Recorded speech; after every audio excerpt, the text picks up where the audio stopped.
41 জনেরটা আমরা গত পরশু দিন দিয়েছি, সেটা অনুসন্ধান শুরু করেছে। তারপর শাড়ি আলমেরটা আজকে দিয়েছি। আসাদুজ্জামান মিয়ারটা আমরা দুদক অনুসন্ধানের জন্য দিয়েছিলাম, সেটা দুদক অনুসন্ধান শুরু করেছে।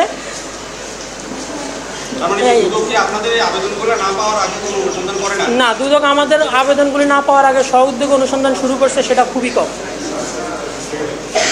Thank you. শুরু প্রথমে দুই লাইন, প্রথমে দুই লাইন একটু বলেন, প্রথম দুই লাইন। এই আবেদনগুলো তো মানে এই বিষয়গুলো তো ছিল দুদকের নিজ থেকে। আবার বলতে হবে?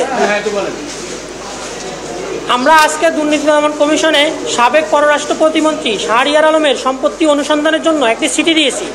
উনি 15 বছরে 2 কোটি টাকা থেকে ওনার সম্পদ 89 কোটি টাকা হয়ে গেছে, এবং উনি যেই এত কোটি টাকা অর্জন করেছেন সেটা উনি হলফনামা দিয়ে নির্বাচন কমিশনে ঘোষণা দিয়েছেন যে ওনার সম্পত্তি এখন 89 কোটি টাকা।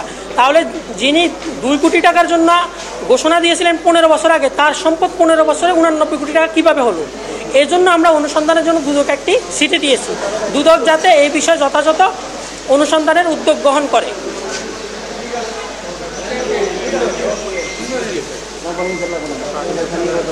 আমরা আর দিতে পারবো না, আরেকটা আমাদের